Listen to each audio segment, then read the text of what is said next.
अस्सलामुअलैकुम वरहमतुल्लाहि वबरकातुहू। Doctor Faheem herbalist के यूट्यूब चैनल में खुशामदीद। आखिर तक वीडियो को ज़रूर देखिएगा, लाइक शेयर सब्सक्राइब ज़रूर कीजिएगा।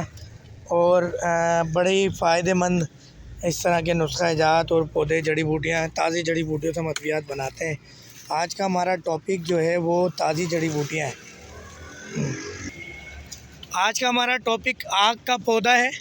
आग के पौधे की हम यहाँ जड़ निकाल रहे हैं। आग के पौधे के पत्ते, फूल, हर चीज़ जो है वो कीमती है। नहीं ये जो है देखें, ये इसका फूल है। आग मदार का पौधा कहलाता है ये। तो इसके फूल जितने भी सौदावी अमराज हैं, जिसके अंदर बवासीर है, जिसके अंदर अल्सर है, जिसके अंदर एसिडिटी है, जिसके अंदर ख़ारिश है, दाँत चंबल फोड़े हैं, उसके अंदर इन फूल को अगर दिन में सुबह दोपहर शाम 3-3 फूल साबुत खाए जाए तो ये हम बाद में निकाल लेंगे। तुम वो निकालो ना, ये मैं निकालता हूँ। ये हमारे दिलावर भाई हैं, केपी के बडग्राम से आए हुए हैं। जब हम केपी के जाते हैं, ये वहाँ हमारी बड़ी खिदमत करते हैं। अल्लाह ताला इनको जज़ाए खैर दे।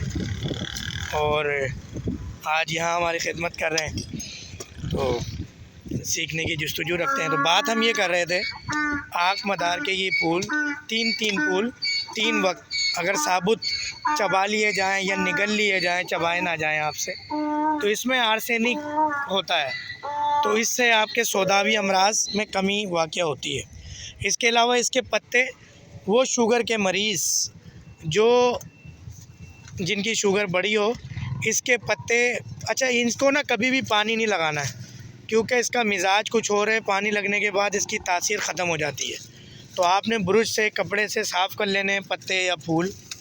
और इसी तरह जो है ये पत्ते अगर आप जूते के अंदर, यानी आप सॉक्स ना पहने और शूज़ के अंदर जो है पत्ता रखें और पहने और सारे दिन चले फिरें अपना नॉर्मल वे में, तो आपकी शुगर कंट्रोल हो जाएगी। तो ये था सिलसिला। ये हम एक मज़ाफ़ाती इलाके में आए हुए हैं सिंध के, और ये तोड़ने के लिए। और बहुत सारी चीज़ें मिल जाती हैं बड़ी तकलीफ़ मुश्किलात के बाद हमें। ये एक जो अब्दुल्ला भी हमारे साथ हैं, एक यहाँ के रिहायशी बच्चा भी मुस्कुरा रहा है, देख रहा है कि क्या कर रहे हैं ये। तो वीडियो देखने के लिए बहुत बहुत शुक्रिया। लाइक शेयर सब्सक्राइब ज़रूर करें, आगे तक पहुँचाएँ। 2 कीमती नुस्खे आग मदार, और ये कराची में बहुत सारी जगह लगा हुआ है। हम क्योंकि कुछ और दीगर जड़ी बूटियों के लिए आए थे, तो हमें लगे तो बड़ा अच्छा ये मिल गया है। ये इसकी जड़ है, जड़ भी बहुत सारे काम में आती है, दूध भी इसका बहुत सारे काम में आता है। तो डॉक्टर फ़हीम हर्बलिस्ट को इजाज़त। अस्सलामु अलैकुम वरहमतुल्लाहि वबरकातुहू।